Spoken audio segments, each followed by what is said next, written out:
Mo Adeolua Josiah. I'm a registered animal scientist. I'm a graduate of animal nutrition and biotechnology from Lado Kiakimpala University of Technology of Dumosho. And I've served and I've worked in various capacities over years. I've worked as a farm manager, I've worked as a farm consultant, and I've worked as in different capacities actually.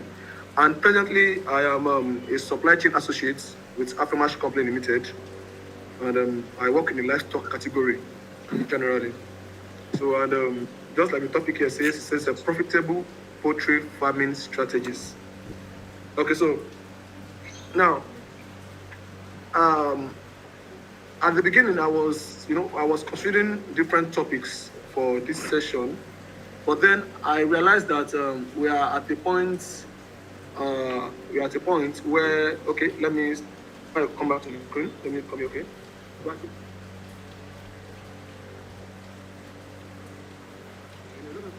They are trying to go into agriculture, but then probably from previous experiences, or probably from the experience of a friend or a family member, a lot of people are Yes. they're also running out of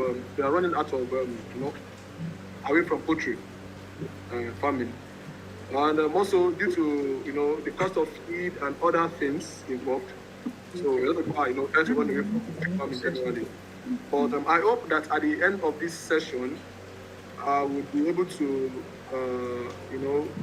I would have been able to give us more confidence into going into poultry farming and be able to share our knowledge with our friends, people who are currently running at a loss, or who is currently considering going into poultry farming generally. You're able to share your skills and knowledge with them, and that would encourage them to, do poultry. As we all know that when there is more supply, the cost reduces. There's an increase in the cost of eggs, increase in the cost of birds and the rest. And feeding generally is difficult because we have a limited supply. And when we have more ends in farming, in poultry farming, it's it provides, and it ensures there's enough food for everyone to eat. I think I heard of this news recently, where the governor of Kogi State was saying that they want to reduce, exportation of food from Kogi State to ensure that they have enough to eat over there. So if every state can can do their own poultry and other farming strategies, it would help and ensure that we have enough food all around. So, and I think that's why I prefer to go with the topic profitable poultry farming strategies. And so, like it says, profitable poultry. So this afternoon I'll be talking about poultry. Are you going with the essay? What is it? So, okay. Please, if you're here, just kindly mute your mic to prevent interruptions. Our session is going. Yes, I can. I said that earlier too. A lot of people are running away because of the produce, and I intend to touch that too.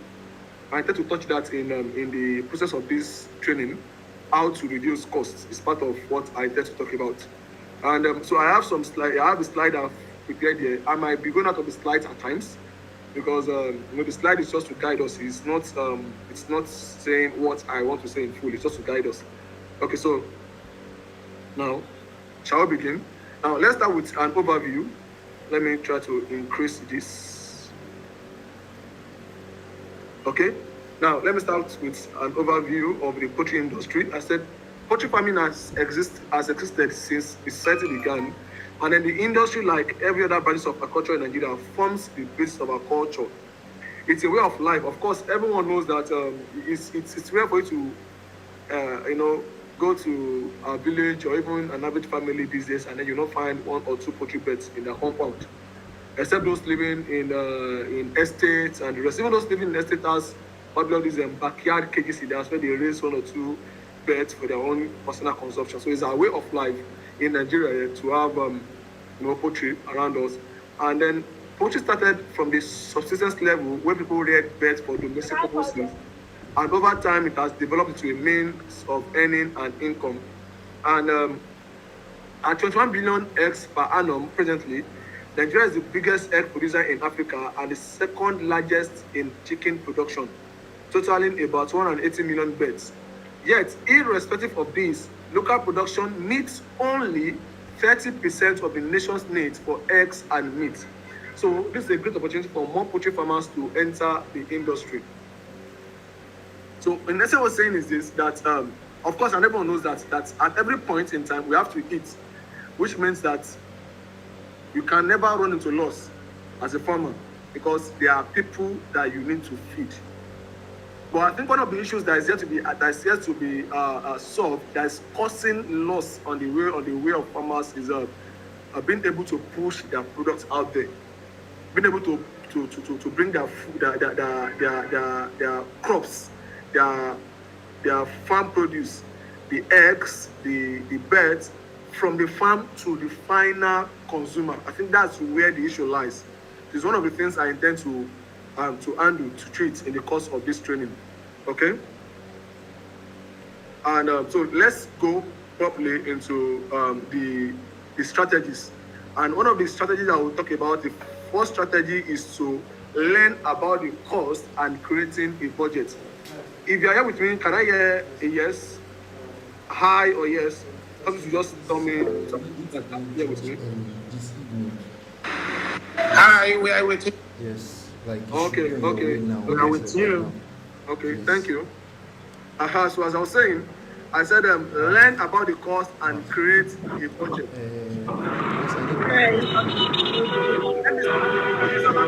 I will tell us two stories, and these are personal stories. So I once worked as a farm manager on a farm, on a poultry farm. I think we have a.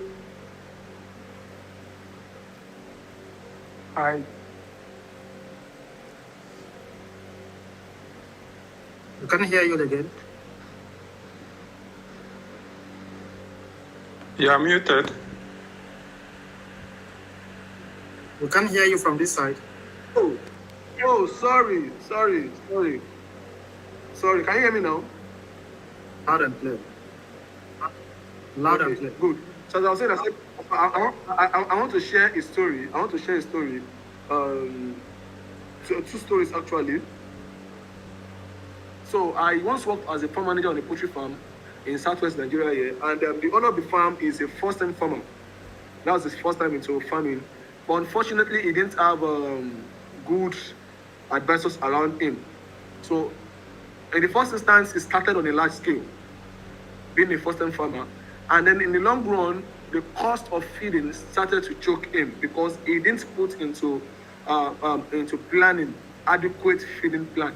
And I remember that even before he started, the person that was working with him before I got there said he told him to not to start on that note, that instead of starting with 3,500, you should start with something as low as 1,000 birds, so that once you've successfully been able to feed those ones, you can then expand your farm.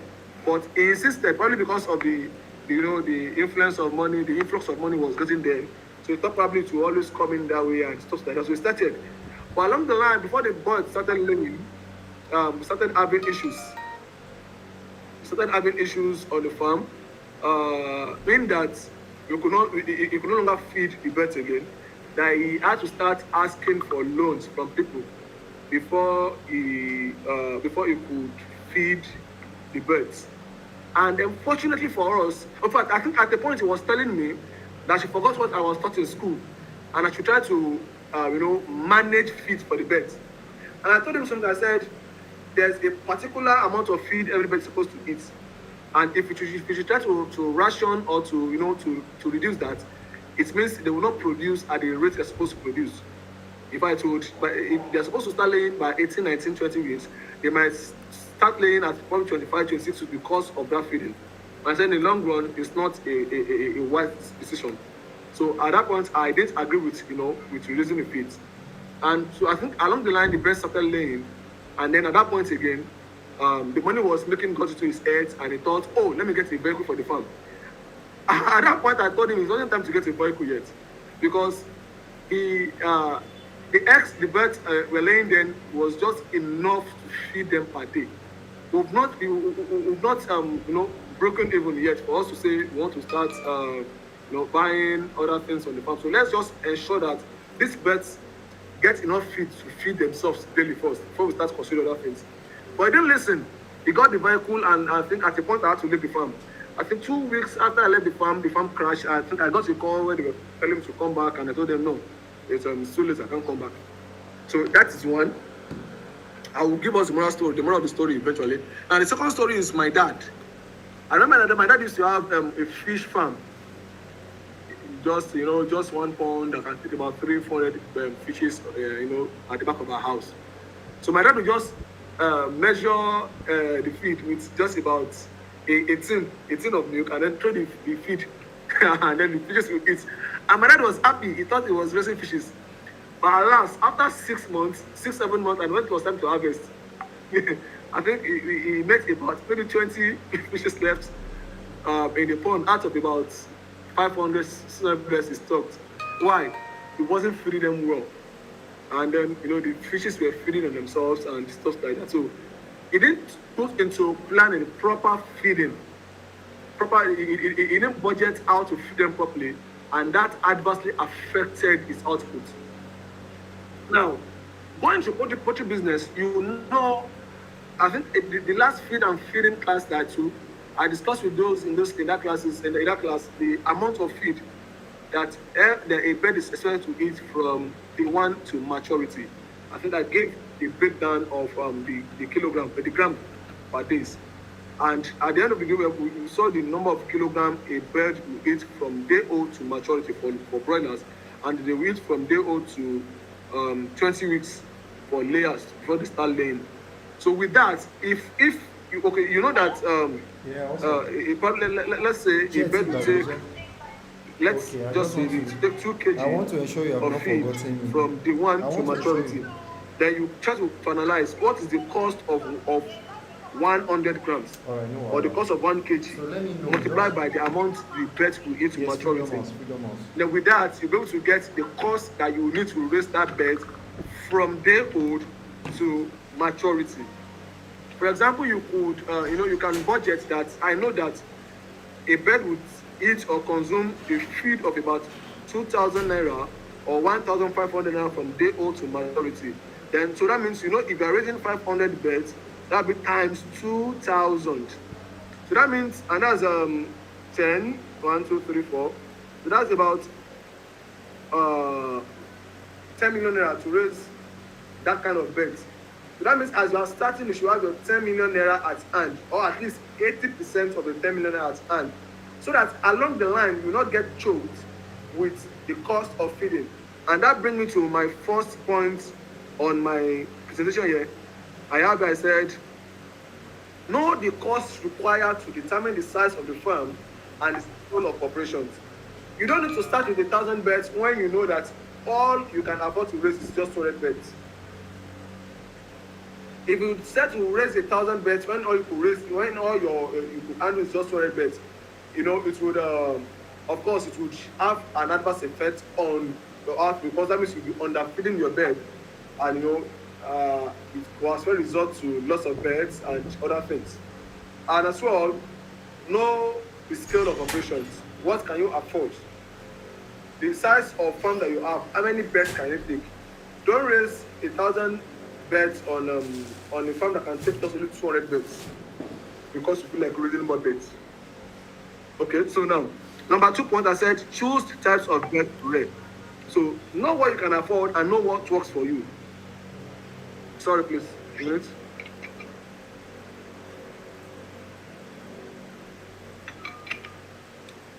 Okay, now, choose the type of birds to raise. We have different type of birds.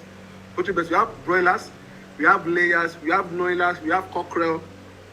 So everyone knows that broilers are raised for meat. They are raised between 6 to 7, 8 weeks. Some raised as high as 10, 12 weeks, depending on what you want to use the bird for. We have layers that are majorly for egg production. We have noilers, and we have cockerel. So know the purpose and know the type of birds that you will raise, and as well know how much it will cost to feed. So I do tell people that if you are starting birds for a poultry farm for the first time, I would advise you go for broilers. not layers. Why? You can have your turnover within 6-7 weeks if you go for broilers. Why for layers? You have to wait till about 20, 21, 22 weeks before they start laying and before you start getting any return on it. Okay? Now, even for your broilers to decide if you are raising maybe for 4 weeks, you know, some people will raise for 4 weeks and resell, some will raise for 2 weeks and resell, some will raise to maturity and sell as live birds, some will raise to maturity and sell as frozen. So determine what works for you. You know what works, you probably the type of market around you, so that you can know which one works and which one pays, so that you not raise bets and then you run into issues eventually. And if you are going for layers, decide if you are starting with pullets or you are starting with point of lay. Pullets are the day-old layers. While the point of lay are layers that are about 10-12 weeks. So from 10-12 weeks, you can refer to them as layers. So know which one works for you. So that means if you are in an hurry to make money from layer production, don't go for pullets. Go for point of lay. That within, if at least if you get your birds from 12-14 weeks and they start laying by 18-19 weeks, that means within 2 months after you got your birds, you can you can start making money from the eggs. So it's important that you get to learn about the cost and you create a budget. You know what works and know what you want to do. Even the Bible says, who want to build a house without first sitting down to count the cost. It's important you count your cost. You know what you want, and then you know the cost attached. So don't just jump into it because you feel your neighbor is doing well, your neighbor is making money, without counting your cost and know what is attached. Okay? So that is that on that part. And then my next point here is the feed and feeding. Now, someone mentioned about the cost of production earlier. So and this is where I would talk about that. Okay? So now, as I've always emphasized in the previous feed formulation classes, I said that with the proper knowledge of feed formulation, you'll be able to formulate your poultry feed to suit your pockets and your poultry needs. And also, you're able to make use of readily available raw materials, the raw materials around you. Probably there's a crop farmer around you who, planted maize, planted soybean, and other things, other products that you need, and you can easily get them from that farmer, dry them, and then use them to formulate your own feeds. Now it will reduce the cost of production. Now, however, that brings me to my second point here, the bullet point beside. I said you form an association so as to share the cost of raw materials, thereby making the cost of feeding cheaper. Now, if you agree with me, you know that if you have the cost you buy 100 bags is not the same cost you buy a bag. I think I was checking in the market recently. I was checking up with a friend. He said, if I want to buy a bag of soybean, okay, a bag of soybean, about less than 3 bags, it will sell it for me at the rate of 8,200 naira. And if I will be buying more than 300, it will be selling for me around 7,200 naira. That's 1,000 naira difference on each bag. So that means if we are able to form an association, get 4 or 5 or 6 or as many as farmers that we will get together, form an association to buy the raw materials, it will reduce the cost of buying that raw material. Because if you are still buying the raw materials at an expensive price, it still does not cut down the costs of production. But if you can get the raw materials at a cheaper price, it would have reduced the cost of production, and then it will of course make the production easy for you. And like I said, you should use pelletized foods. Use pelleted foods instead of mash, instead of crumbles. Now, if you use pelleted food for your birds, the birds would pick. That means for every pellet they pick, the materials that their body needs, it's already in that feed. But if you are using mash or crumbles, they will just pick and then they will leave what's it called, the dusty part and the rest, and also they might by the time they start using their beak to pick the food, they start dragging the mashes to the floor. But if the feet are pelletized, they pick per pellets. So that will reduce, number one, it will reduce feed wastage. And then number two, it means that for every pellet picked, the nutrients required for each bed is present in that pellet. So it's necessary that you use pelletized feeds, not crumbles, and then, like I said earlier, you form an association so as you can share the cost of raw materials, because that is how you can reduce the cost of production. Because and if you agree with me, 70 to 80% of the cost of poultry production lies in the feed. Once you purchase your birds, what is next is for the feeding, and that's what you do for the rest of their life. So if you can cut costs on that feeding, and when I say cut costs, I'm saying you should use feeds that are not that you should use substandard feeds. I'm saying formulate your feeds so that you can use the available raw materials around you, and so that you can decide or determine the quality of your feed that will meet the that will suit your pocket and suit your poultry needs. So I hope I've answered that question with when it comes to the cost of production. And I think another thing I also say is this, that if it's possible for you to buy your drugs and other materials that you need in the bulk and share in that association, so that means you'll be buying at a wholesale price. So it will reduce the cost of purchase, to reduce the cost of production. Okay, so I think with these points, I've been able to address the place of what's it called now? Increased cost of production. Okay. Now, another point I would like to mention about is that you should source your stocks from verified sources. Okay. Now, every time I check Facebook, and there are all these online platforms where they sell beds and they sell other poultry products, I'll see someone who talk about the fact that he bought 10 cartons. Out of those 10 cartons, 5 is dead by day 2, 6 cartons is dead by day 8, and then unnecessary loss that would have been caught if they gotten the bed from verified sources. And I think I don't know, but I think majority of those, even those on this those on this call will be probably people who have patronized from Afrimash, or who know Afrimash from one way or the other. You can attest to the fact that every of the products from Afrimash are always genuine and original. Right from our DOGs to the crops, to the drugs, to the equipment. At the livestock market where we do dispatch, I come across different brands of birds there that people, all these vendors, they would get unbranded birds from hatcheries that you can't vouch for, and then they will buy aggregated cartons, they buy Zatek cartons, they buy Ammo cartons, and then they will now pour these unbranded birds into them and sell them to customers who falls a victim of their own what's it called.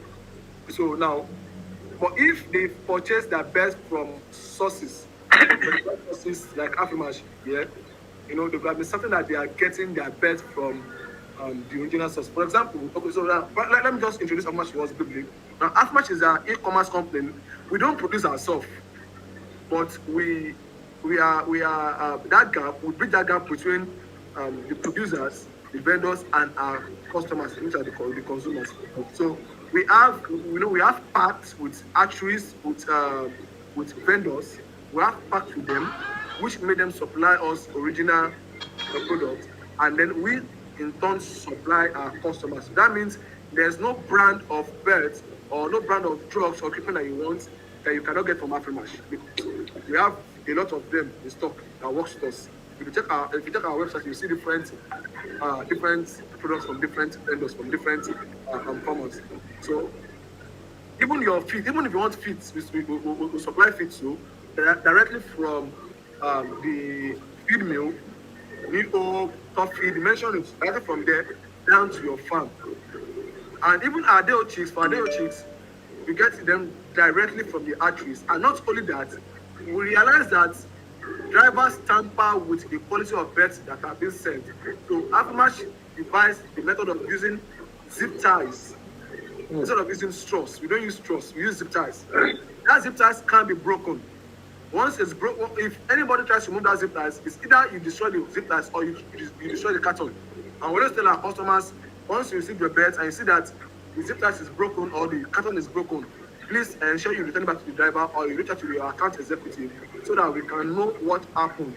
Why is the zip ties broken or why is the carton broken? And this is to prevent adulteration of birds, because we cannot send original birds from the hatchery down to our customers, and driver, because of their own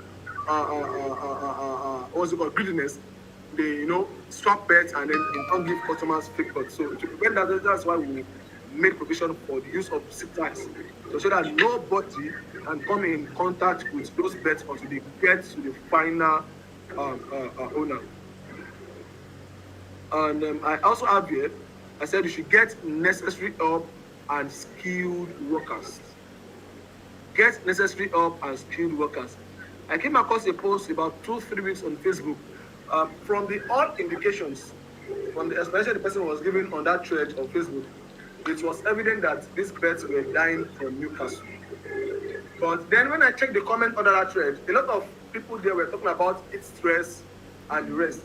And then I was laughing, because of course it's funny that you have birds as high as 2,500 layers or 1,000 brothers on your farm, and you will not want to pay for farm managers or qualified veterinary doctors or consultants who will be able to diagnose properly what's happening in your farm. So you have a farm that can stock as high as 1,000 brothers or 2,500 layers, but you don't want to pay for a veterinary doctor, and that is very, very what's it called, dangerous. Imagine someone coming to the WhatsApp Facebook group to talk about Newcastle, and people there were talking about heat stress, giving a note about heat stress, where it was visible that these pets were dying of Newcastle. So whether you get appointed farm managers, you get qualified veterinary doctors and consultants, and also get poultry attendants. And when you get these ones, you ensure their proper welfare or remuneration, so that they can be, passionate about the work they are doing. Because if they are happy, then they're going to put in more effort to bring your business to a success. But if they're not being adequately taken care of, that means they will not be what's it called, passionate enough. And I also said that you should provide incentives for them. Provide incentives for your farm, your workers, so that they can they can work adequately. Okay, so and then before I come to this proper market survey or branding, which will be my last point here, I want to talk about our security and vaccinations. Okay, now I tell people a lot of poultry farmers a lot, that it's better that you do preventive measures rather than you start treating when it happens. For example, if you be buying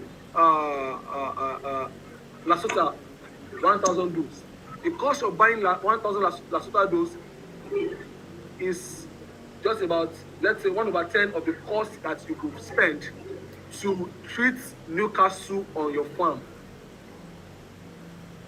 So if you spend that money vaccinating, you will not spend instead of it treating Newcastle on your farm. Now let me use my own farm for example. Okay, so let me use my dogs for example. Now the cost of DHL currently for parvovirus is about 3,500 naira for that. But if your dog develops parvo, you'll be spending around 70,000 to 80,000 naira plus stress to treat that dog. So which one will you rather go for? Is it that vaccination or the treatment? So it's important that we practice proper biosecurity measures and vaccinations. And also, getting a deep bath at the entrance of your farm will cost you nothing compared to the cost it will cost you to treat when disease comes in. So it's important that you practice proper biosecurity measures, that they don't use the same shoes to enter different pens. How much is Dunlop slippers? Let's say about 500 naira, you can buy one or even 2 or 3 for each pen, rather than allow them to wear the same Dunlop slipper from one pen to another pen and transferring diseases. And I will not want to. I also want to say this that don't just pump your birds with antibiotics without a proper diagnosis. Number one, if you are pumping them with antibiotics unnecessarily, you are increasing your cost of production. Number one. Number two, you are reducing their immune system, which means they are more prone to more diseases, and then you will keep spending on more antibiotics.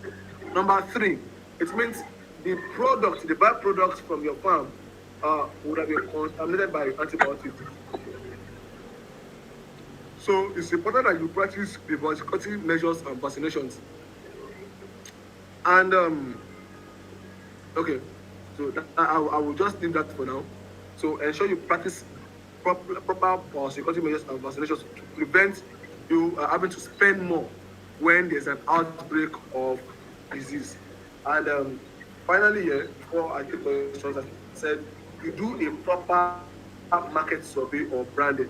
Now, don't get carried away in the euphoria of farming and you forget about sales. For example, if you do a market survey, you check your locality very well. Check for the type of people living there and you know what they need. Maybe there are people who eat broilers or the people who eat broilers. Or maybe you have babies there that will eat eggs.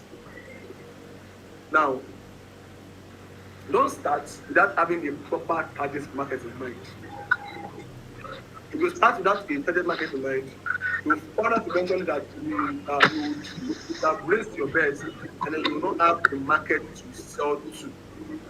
And then before you know, you will start selling panically and then you undersell. You sell at a price lower than the amount you spend on production. Or even before you start production, you could have approached people, maybe hotels. For example, if you approach hotels and eateries, they will tell you they want 4 weeks beds. So if they want 4 weeks beds, why are you raising 6 weeks beds? So do a private survey and branding to know, a proper market survey and branding to know what works in that area and the type that works in that area. So I think I've covered all for what I have here. So like I said earlier, you take preventive measures, you use pelletized feeds, and then you provide clean water. So I think I've covered all my points here for now. So I would love to take questions at this point. So probably during the course of questions, I might remember some things that I might need to add to it. So thank you. So let your questions rolling. Okay, so I have one. It said, how do I make a deep bath?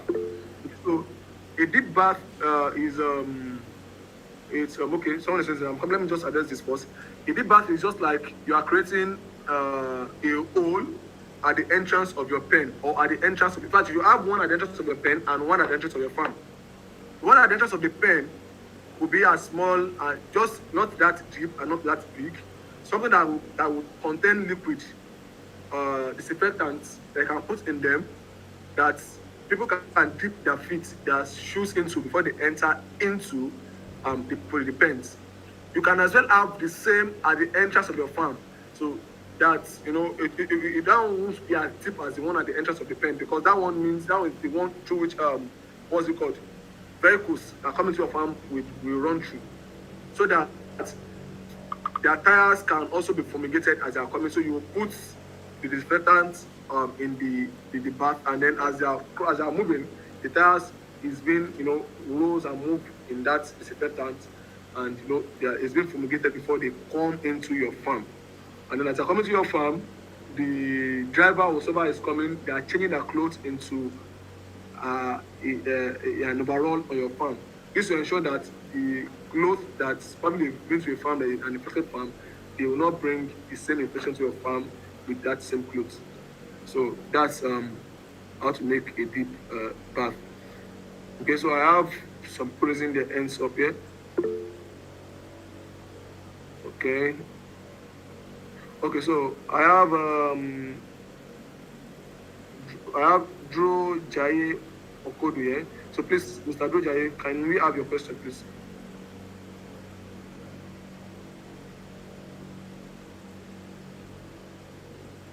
Okay. It seems it's not here at the moment. So Mr. Akim Samuel, please, let's have your question.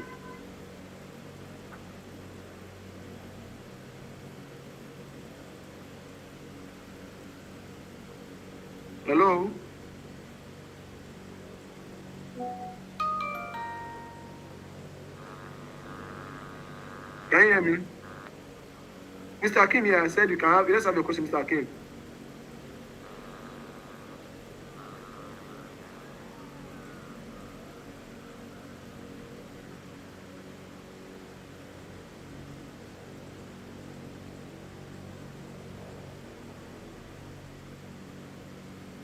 Can anybody hear me? I can hear you. I can hear you. Okay. Yes, So probably Mr. Akim is far away. So we have me, Amino Abdullahi. Amino Abdullahi, let's have a question too. I can hear you. Okay. So Amino, let's have a question.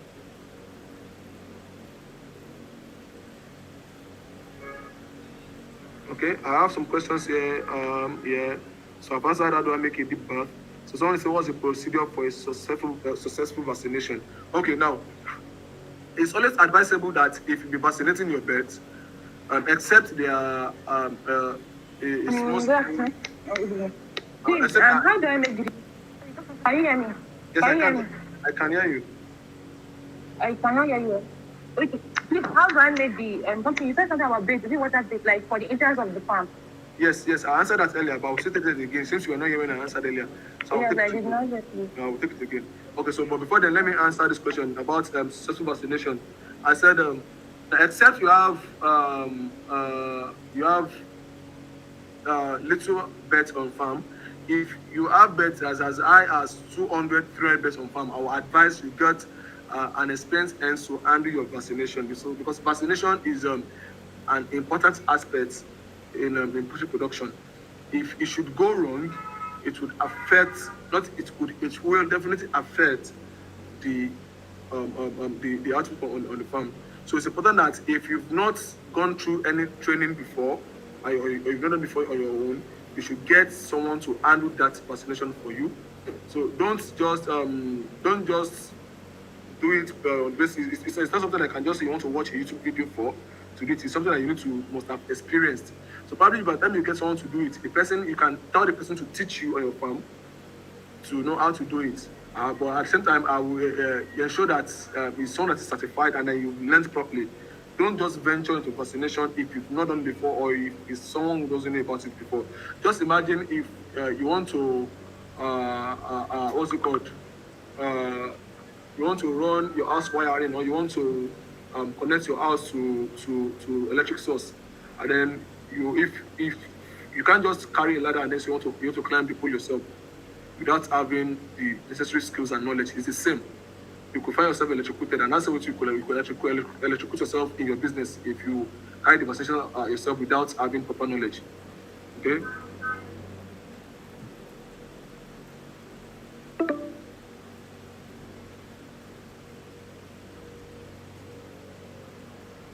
Okay, so another question I have is said, can I also have indigenous birds and other poultry on the same farm?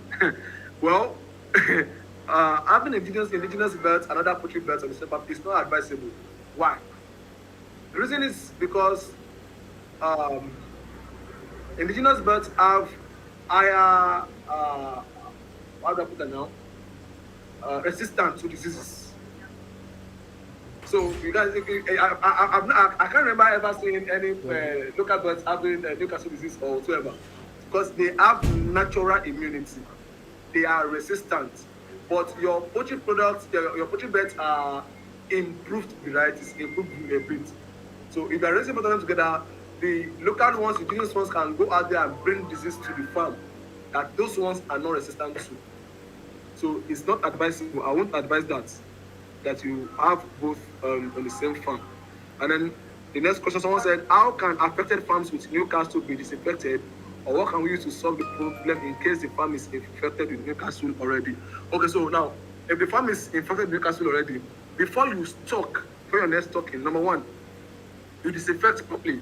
You use bleach and disinfectants, actually iodine-based disinfectants. Iodine-based disinfectants. If you reach out to any of our account executives or sales rep in Afrimash, they will recommend the different products you can use to you. Our advice, you go for a bleach and iodine-based disinfectant. and then you disinfect for about you leave it for about I would advise you leave about 2-3 weeks after disinfecting before you stock. This is to ensure that even the air, because that even the air is clear of every form. Even as you're disinfecting, that means you're not just washing all the feeders, the drinkers. You clean the cage, or probably if it's a deep that you spray the nets and everything. So just to ensure that it's disease free. Then you leave it for about 2-3 weeks to ensure that okay the place is back to factory set status, and then before you can stock. Because if that is not done, you could find yourself having another outbreak of Newcastle with your birds, and Newcastle is not Newcastle do wipe out farm. So it's advisable that you disinfect with bleach and iodine-based drugs before you, at least 2 to 3 weeks before you stock again. Okay, then someone said, what if I can't get pellets and I just have mash? What can I do to improve it? Yes, I also thought of that too. You can get pelletizing machines, and I think we have locally made pelletizing machines that are not too expensive. You could get as less than 100,000 naira. You can just talk to about sales executive in Afrimash here. They will give you the different ones that we have. That if you have it on your farm, you can then pelletize that mash, then into you can make it into pellet yourself on your farm. So we have the one that that use that doesn't even need fuel, the hand pelletizing machine that you can work. We have that in Afrimash too. You can reach out for to know the price and other things that are needed. And then someone said, how many bags of 25 kilogram feed plus 500 layers of 17 weeks feed a day? Okay, maybe after this class, probably on our smart farmers group, I will drop a feeding chart. So with that feeding chart, you'll be able to calculate the number of feeds that each bird would eat at something weeks of age. And then you said, what can I do if I want to improve egg production among layers? Number one, if you want to improve egg production among layers, number one, you feed properly. Give them adequate food with adequate nutrients. Like I said earlier, 80% of production costs in poultry is on feeding. And a lot of people tend to cut costs and they don't tend to feed well. And they want their birds to lay properly. So it's important that you feed properly, you feed adequate quality and adequate nutrients. And then number two, you supply fresh water daily, clean fresh water daily. And then number three, you use multivitamins and other things that might be other drugs that might be needed to boost and aid production. But all things being equal, if you feed them properly and you give them clean water properly, they should lay properly. Well, if probably as a sort of disease or whatsoever that might have probably caused a dip in the egg production, you should approach a veterinary doctor or a consultant on what to do. But part of the things that you might need to do is to get drugs to settle the disease, and also multivitamins to aid their number one, their feed intake, and then number two, their feed digestion, so that they can properly convert the feed and then use it for production. And there's something that crossed my mind that I forgot. Okay, so if I remember later, I will talk about that. So basically, that's all you need. And then also, I remember, like I said earlier, get your birds from a good source. If you get birds that are about 65% or 60% production level, they will not give you 80-85%. So, but if you get birds from verified source, for example, now every bird I will give you in Afrimash, even our point of view that will supply our customers, they produce very well. So of course, because we get all our birds, both DOC and point of view, are always from verified source. So we just don't supply. You supply good and proper birds that start laying as early as 17, 18, 19 weeks. So that is that. And so what's the cost of 12 weeks of point of lay currently in Afrimash? So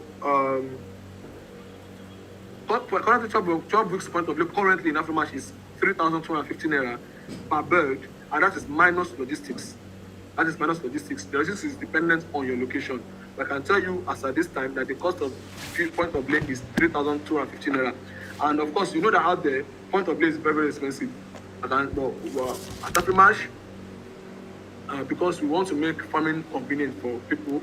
So, of course, so that's why we have that cost. And well, I can't say by Monday, the cost might have improved, might have increased. Our advice: if you want to buy beds, you reach out as soon as possible, and then you get down settled. Okay. I said, what are the basics in handling heat stress in a layer farm? Okay. Number one, you feed early in the morning. I once raised beds in Yola, and one of the things I did to battle stress was to feed as early as 5:30, 6 a.m. and then I feed in the evening around 6:30 in the evening. So that means within those period of time, there's no sun. The sun is not up in the morning, and then the sun is down in the evening, and the heat has reduced. And then number two, you supply clean and cool water. Even if it means you apply or you supply blocks, ice blocks in their water to reduce the heat, to cool the water. And then number three, that period that they are not eating, that after you feed them the morning, remove the remaining feed, because birds, after they've sat down for a while, they might go back to that feed that they eat, and then by eating, and the thing, what actually causes stress is this: as they are eating, they are breaking down the food, and as they are breaking down the food, they are emitting it, and then the environment is also hot. I know they don't urinate, and they don't have sweat pulse, so they can't release the heat. The only way they can release their heat is through their feces, and that's what is called the urine on their what's it called, on their feces. So it's necessary that you reduce the amount of heat that they emit and they produce. That's why I know that once after you feed them, maybe you feed them around 5:36 in the morning. By 6:37, remove the excess, the remaining feed, and then in the evening you supply the feed. And then in between, when the sun is up, ensure you give them cool water. If the water is hot, change it.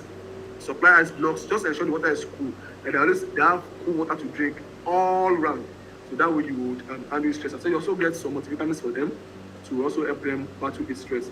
I think in Afrimash we sell triple vitamin C, we sell biovital stress and other multivitamins that helps to handle heat stress. The next question says, how can I formulate feed and what are the items I need?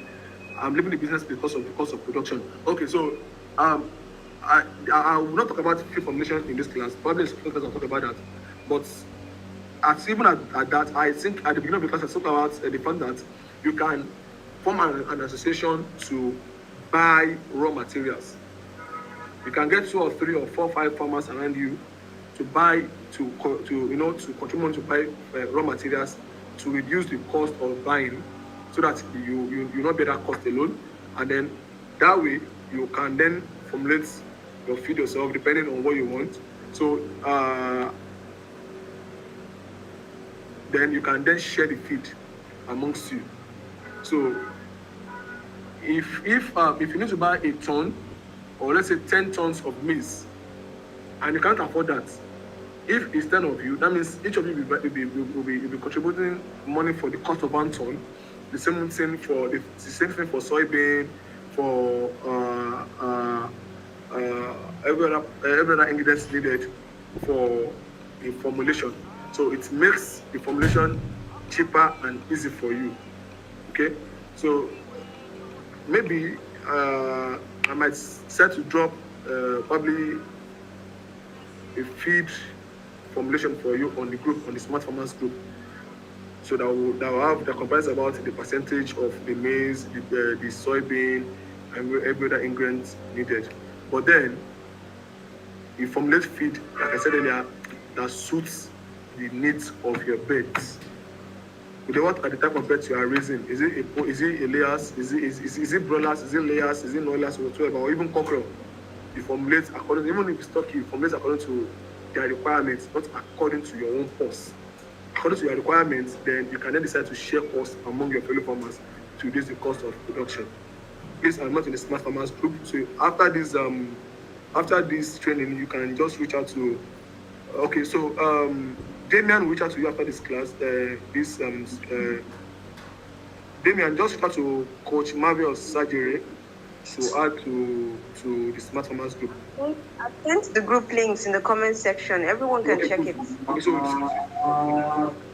you can just use the group link to join.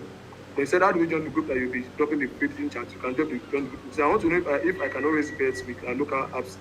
All the videos I saw from the white men, even from we advise to use some weed. Okay, so that is called ethno-veterinary. Ethno-veterinary, that's the raising of poultry, of livestock with herbs and other things. Now, except you are experienced in it, I will not advise you that you do it. Don't just take a video online. Mr. D, can you mute your speaker, please, your mic, please? I'll not advise that you just watch a video online and then you just use that content. I remember there was a customer who bought some birds and then went and used alligator pepper to feed the birds, and I think 2 or 3 weeks later the birds started having issues, and then the customer reached out to Afrimash and was saying the birds were not good, and by the time we started probing, so the customer used alligator pepper because someone advised that she used it, and probably she didn't get the quantity right, or she something went wrong, and then the whole thing went wrong. So I will not advise unless you are experienced or you know someone who's experienced who is advising you. So you can use it, but then use it except. So I want to know if Afrimash deliver to Abuja. Of course, we deliver to every nation, to every state of the nation, and even outside the country too, depending on what you want to buy. But we don't deliver day-old chicks. But you can deliver your poultry products outside the country. Okay, so the groups have been dropped. The group have been dropped, and then finally there's a post-training survey for you in the comment section. I would want us to please click on it and then drop our comments and our review for this session. And well, if I see our responses, if I see the level of our responsiveness to that survey, I might decide to drop that feeding chat today. I might decide to. So if you want me to drop today, ensure that you drop that, click on that survey. Okay, and I think that is all for now. So thank you very much for joining us, and then I will be looking forward, even though I might not be the anchor, but I will be in the session that day. I look forward to you joining our next webinar. By God's grace. Thank you so much, and God bless you.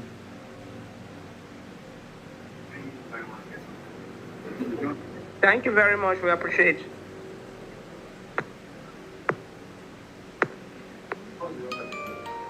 Thank you very much. We appreciate.